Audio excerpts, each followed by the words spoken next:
Monsieur le Président du Conseil de sécurité, Mesdames et Messieurs les membres du Conseil de sécurité, Excellences, Monsieur le ministre des Affaires étrangères et de la coopération internationale du Mali, Monsieur le représentant spécial du secrétaire général des Nations Unies et chef de la MINUSMA, intervenir devant le Conseil de sécurité comme membre de la société civile est non seulement un privilège pour ma modeste personne, mais surtout une grande responsabilité, celle de porter la voix des sans-voix, la voix des filles et des fils du Mali, mon pays dont je suis fière.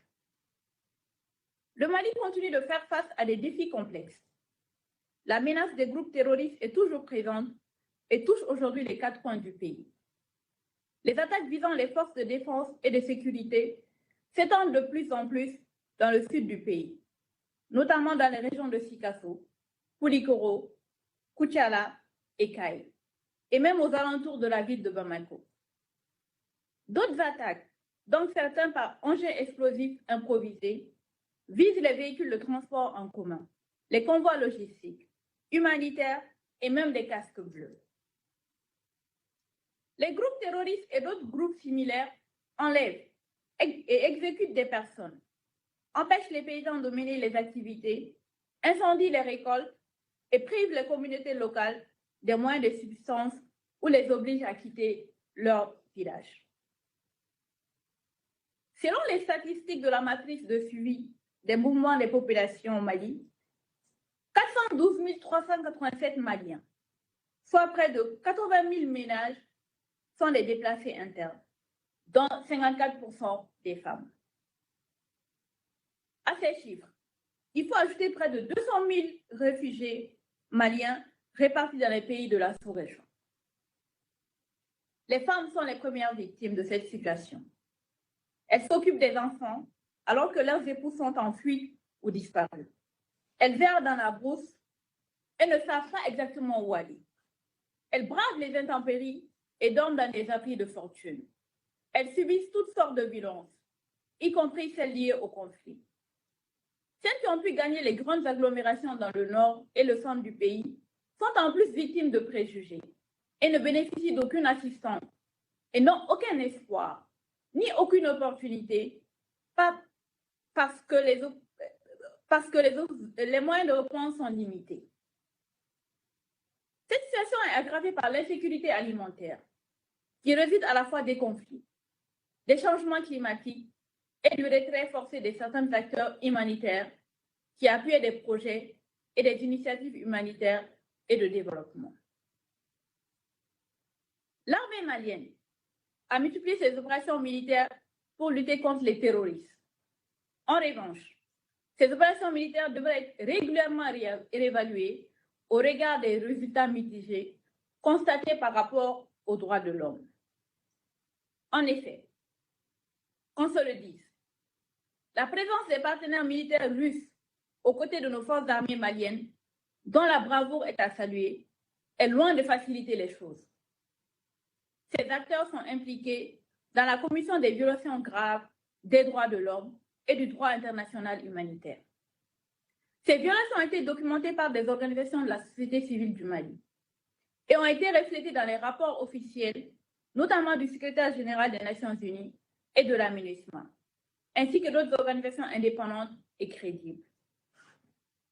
De plus, au cours de ces opérations visant aussi à s'attaquer aux sources de financement du terrorisme, ces acteurs s'en prennent systématiquement aux biens des populations civiles, aux objets de valeur, dépossèdent les communautés de leur bétail, qui constitue un patrimoine culturel et a une valeur économique considérable.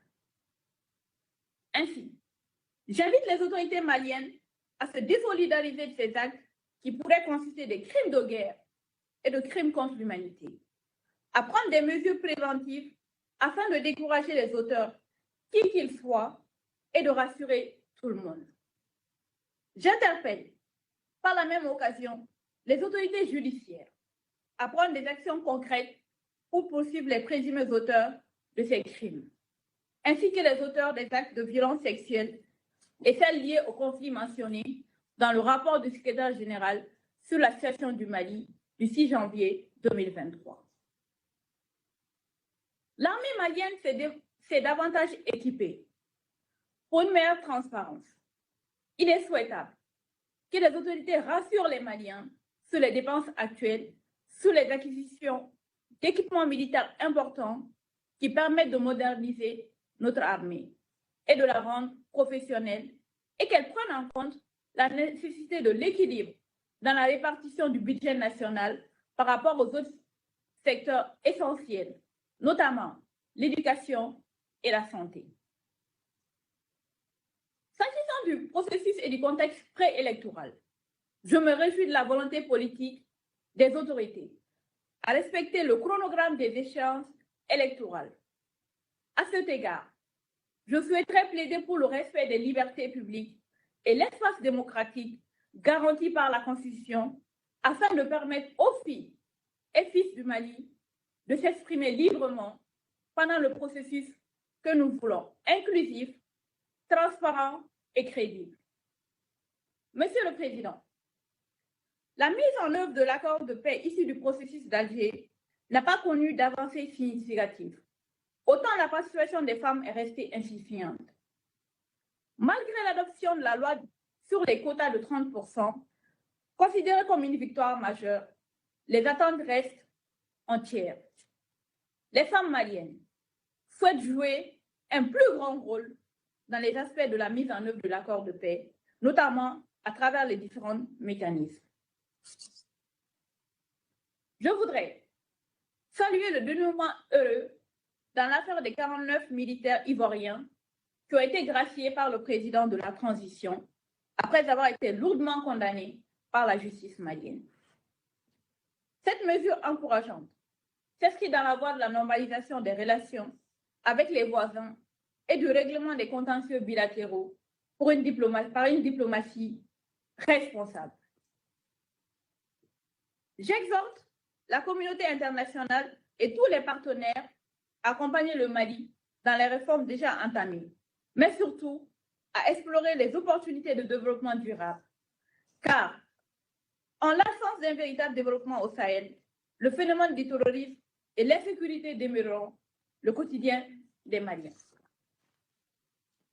J'invite les autorités maliennes à mobiliser les moyens et trouver des alternatives de partenariat avec les acteurs humanitaires en faveur des déplacés internes, dont le nombre ne cesse de croître du fait de l'insécurité, et s'intéresser à la réouverture des classes dans les zones affectées. J'invite les autorités à renforcer la collaboration avec la MINUSMA et à capitaliser les acquis des effectifs et moyens logistiques disponibles pour la protection des civils et la lutte contre le terrorisme à travers un partenariat coordonné et sincère. Enfin, j'invite les autorités à assurer une protection plus équitable de toutes les communautés et condamner publiquement toute instrumentalisation ou stigmatisation sur l'appartenance ethnique et renforcer le dialogue avec les communautés affectées pour apaiser les tensions et les conflits existants. Je vous remercie. Diko for her briefing. Je vous remercie de votre exposé.